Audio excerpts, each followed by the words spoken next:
नमस्कार दोस्तों। आपने कोविड के दौरान देखा होगा कि देश के अंदर ही यहां पर इन्वेस्टमेंट नहीं हो रहा था, तो बाहर से इन्वेस्टमेंट आने का तो शायद ही कोई सोच सकता है। और इसी की वजह से अगर आप देखोगे जो एफडीआई होता है, देखिए जब मैं बात करता हूं ग्लोबल एफडीआई की, इसका मतलब यह हुआ कि यहां पर एक देश से दूसरे देश में क्या इन्वेस्टमेंट हो रहा है कि नहीं हो रहा है। जैसे कि हमारे देश में अमेरिका से पैसा आता है, यूरोप से पैसा आता है, एफडीआई के फॉर्म में आता है। आपने देखा होगा जियो हो गया, इस तरह के कई सारे पैसे हमारे देश के अंदर निवेश होते रहते हैं, तो ये एफडीआई होता है। ग्लोबल एफडीआई की जब हम बात करते हैं तो पूरे विश्व का जब हम आंकड़ा जोड़ देते हैं तो सपोज भारत के अंदर $50 बिलियन आया, चाइना के अंदर $100 बिलियन आया, अमेरिका के अंदर $70 बिलियन आया। इस तरह से सारे आंकड़ों को अगर आप जोड़ दोगे तो यह बन जाएगा ग्लोबल एफडीआई।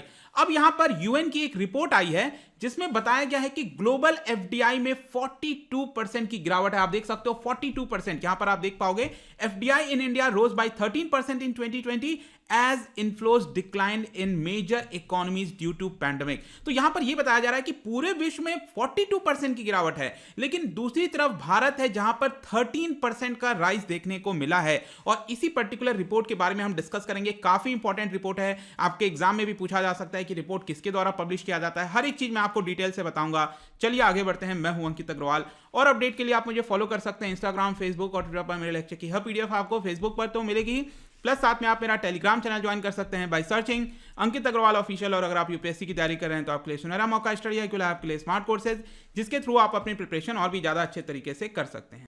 तो सबसे पहले हम देखते हैं दोस्तों किसके द्वारा ये रिपोर्ट रिलीज की गई है। इस रिपोर्ट का नाम क्या है? तो ये रिलीज किया गया है यूनाइटेड नेशंस की ही संस्था है जिसका नाम है United Nations conference on trade and development. इसको हम शॉर्ट में कहते हैं UNCTAD, ठीक है। और यहां पर आप देख सकते हो इस रिपोर्ट का नाम है वर्ल्ड इन्वेस्टमेंट रिपोर्ट। तो ध्यान रखिएगा आपके एग्जाम में वर्ल्ड इन्वेस्टमेंट रिपोर्ट किसके द्वारा पब्लिश की जाती है? United Nations conference on trade and development के द्वारा। और इसके अंदर जो सबसे इंपॉर्टेंट चीज बताया गया है 2020 के रिपोर्ट में वो ये है कि 2020 में जो ग्लोबल एफडीआई है वो आपका 42% गिरा है। मतलब कि 2019 के मुकाबले 42% की गिरावट हुई है। 2019 में दोस्तों टोटल जो एफडीआई था पूरे विश्व का वो है आपका $1.5 ट्रिलियन। लेकिन पता है 2020 में कितना आ गया? It is $859 billion. मतलब कि 42% की गिरावट है। और ऐसा आंकड़ा दोस्तों 1990s में देखने को मिला था। मतलब पिछले 30 वर्ष के बाद आप कह सकते हो कि इस तरह का डाउनफॉल देखने को मिला है। इवन जो ग्लोबल क्राइसिस आया था 2008-9 में, वहां पर भी 30% की ही गिरावट हुई थी, लेकिन आप देख सकते हो यहां पर 42% की गिरावट है। बहुत बड़ी गिरावट है। इसके बारे में और हम जानेंगे क्यों हुआ, रीजन क्या है, भारत का आंकड़ा क्या है, विश्व का आंकड़ा क्या है। लेकिन ये जो रिपोर्ट है दोस्तों जो कि United Nations conference on trade and development के द्वारा दिया जाता है, इसके बारे में हम पढ़ लेते हैं। 1964 में इसको फॉर्म किया गया था, 30 दिसंबर। 56 ईयर्स हो चुके हैं इस पर्टिकुलर UNCTAD को। इसका हेडक्वार्टर आपको मिलेगा जेनेवा, स्विट्जरलैंड में। ध्यान रखिएगा। और यह ध्यान रखना है आपको, यह परमानेंट इंटर गवर्नमेंटल बॉडी है जो कि हिस्सा है यूनाइटेड नेशंस सेक्रेटरीट का। आपने देखा होगा यूनाइटेड नेशंस के अंदर टोटल 6 मेन ऑर्गन बॉडीज आपको मिलेंगे, जैसे कि जनरल असेंबली हो गया, सिक्योरिटी काउंसिल हो गई, वैसे ही आपका यूनाइटेड नेशंस सेक्रेटरीट है आपका। तो इसी के अंदर आता है ये। तो ध्यान रखना, इस अगर सपोज इकोसॉक आ गया, किसी और का आ गया तो वो नहीं होगा। यूनाइटेड नेशंस का जो सेक्रेटरीट है उसका ये पार्ट है UNCTAD। और ये किस चीज में डील करता है? ट्रेड से रिलेटेड, इन्वेस्टमेंट से रिलेटेड, डेवलपमेंट इश्यूज से रिलेटेड। और इसका जो मेन गोल है, कोई भी संस्था बनाई जाती है उसका मेन गोल क्या होता है ये आपको पता होना चाहिए। इसका मेन गोल है कि विश्व भर में जो डेवलपिंग कंट्रीज हैं उसको किस तरह से बेनिफिट मिल सके। क्योंकि जो डेवलप्ड कंट्रीज हैं उनके पास तो कई सारे संसाधन हैं, वो लोग ज्यादा ट्रेड करते हैं, मैन्युफैक्चर करते हैं गुड्स को, उनको फायदा मिलता रहता है। लेकिन यहां पर डेवलपिंग कंट्रीज का ट्रेड कैसे बढ़ सके, इन्वेस्टमेंट कैसे बढ़ सके, अपॉर्चुनिटीज कैसे बढ़ सके, ये जिम्मेदारी होती है UNCTAD की। और यहां पर उनको असिस्ट करते हैं ये लोग ताकि इक्विटेबल बेसिस बन सके पूरे विश्व भर में। यही है UNCTAD।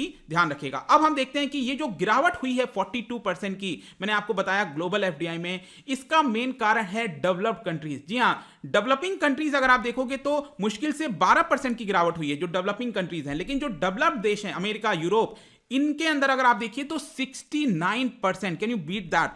करीब 70% की गिरावट आपको देखने को मिलेगा। और डेवलप्ड कंट्रीज में आप देखिए सिर्फ $229 बिलियन का ही एफडीआई आया है। डेवलपिंग कंट्रीज में अगर आप देखोगे तो $616 बिलियन का यहां पर एफडीआई आया है। और इस तरह का पहली बार इस तरह की सिनेरियोज देखने को मिल रहे हैं कि ऐसा सिचुएशन आ गया है। यूनाइटेड नेशंस में देखिए तो 50% की गिरावट हुई है, $134 बिलियन ही आया है यूनाइटेड नेशंस के अंदर, सॉरी यूनाइटेड स्टेट्स के अंदर। और यूरोप की बात करिए, जितने भी डेवलप्ड देश हैं वहां पर काफी बड़ी आपको गिरावट देखने को मिलेगी। लेकिन दूसरी तरफ मैंने आपको बताया डेवलपिंग कंट्रीज में 12% की ही गिरावट हुई है। और जो पूरा अगर आप एफडीआई मिला लो, मैंने आपको कितना बताया, कितना एफडीआई आया है, $859 बिलियन एफडीआई आया है 2020 में।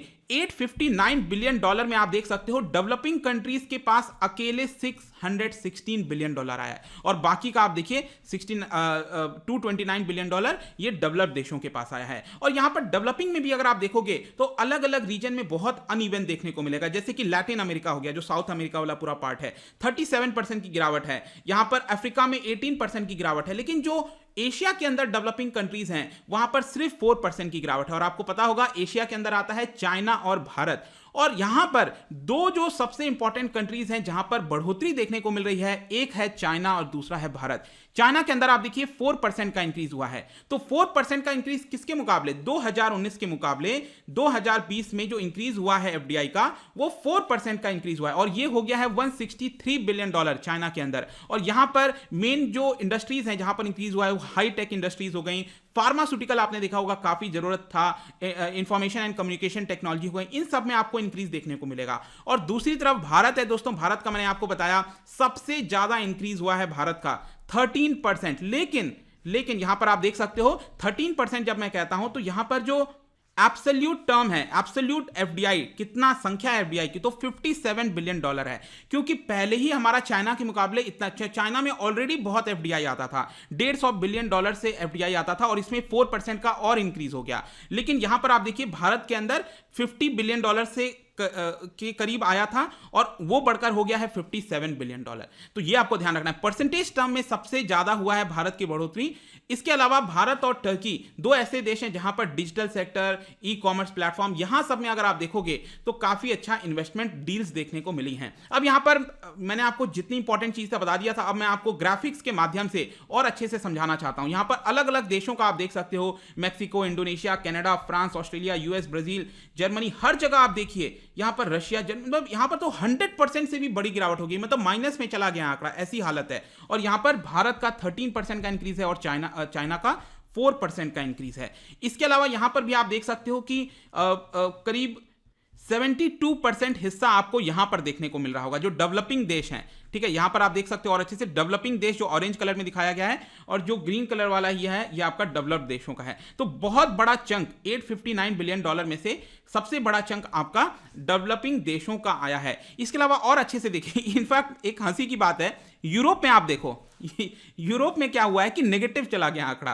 कहने का मतलब है कि 2019 में $344 बिलियन का एफडीआई यूरोप के अंदर आया था, लेकिन 2020 में आया तो कुछ नहीं और नेगेटिव में चला गया। मतलब जो पहले था उसका $4 बिलियन, आप देखिए यहां लिखा है -4 है, मतलब -4 बिलियन, मतलब $4 बिलियन और वहां से वापस चला गया है। तो ऐसा सिचुएशन हुआ है। इसका मेन कारण क्या है, कोविड-19 में आपने देखा होगा इटली, फ्रांस बहुत ज्यादा परेशान थे, तो इन्वेस्टमेंट कहां से हो पाएगा, ऑब्वियस सी बात है। इसके अलावा डेवलपिंग एशिया यहां पर इस तरह देखने, मतलब आप चार्ट और अच्छे से यहां पर चाहो तो रीड कर सकते हो। इनफैक्ट मैं आपको एक और अच्छा इंटरेस्टिंग फैक्ट दिखाता हूं।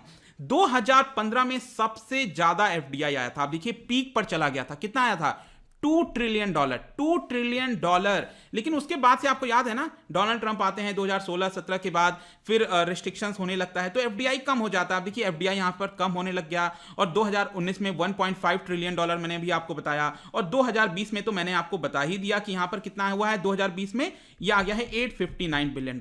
ठीक है, तो बहुत नीचे आ चुके हैं। अब यहां से थोड़ा सा इंक्रीज हो जाएगा ऐसा बताया जा रहा है, 1.2 ट्रिलियन के आसपास अगले वर्ष हो सकता है। और इन सब का मेन कारण है कोविड, और इसके बारे में जैसे एफडीआई आ नहीं पा रहा था, यहां पर रेस्ट्रिक्शंस लगे हुए थे, और पहले के जो एफडीआई थे उससे रिटर्न नहीं आ पा रहा था, इसकी वजह से और एफडीआई नहीं आ रहा है। तो ये सारे चीजें हैं और कंक्लूजन में हम कह सकते हैं कि 2021 में ये वाला जो वर्ष चल रहा है इसमें प्रोजेक्शन थोड़ा सा हाई है। ऑब्वियस सी बात है इंप्रूवमेंट तो होगी, लेकिन अभी भी अनसर्टेनिटी है। जरूरी नहीं है कि कितना इंप्रूवमेंट होगा, हो सकता है थोड़ी सी 5-10% गिरावट हो जाए, हो सकता है इंक्रीज हो जाए। लेट्स सी कि क्या होता है, बट आई होप कि ये जो रिपोर्ट काफी ज्यादा न्यूज में चल रहा था पिछले काफी समय से, इसके बारे में आपको जानने को मिल गया होगा। जाने से पहले एक और इंटरेस्टिंग क्वेश्चन आपके लिए, आपको बताना है कि यूनाइटेड नेशंस के द्वारा, उसकी बहुत सारी एजेंसीज आपने देखा होगा, हर एक एजेंसी के द्वारा कुछ ना कुछ रिपोर्ट जारी की जाती है। यहां पर आपको बताना है कि कौन सा रिपोर्ट यूनाइटेड नेशंस की एजेंसीज के द्वारा नहीं पब्लिश किया जाता है। इसका जो राइट आंसर है मैं अपने इंस्टाग्राम पर तो डालूंगा ही, अगर आप इंस्टा पे नहीं हो कोई बात नहीं, टेलीग्राम से ले सकते हैं। मैं कई सारे एमसीक्यूज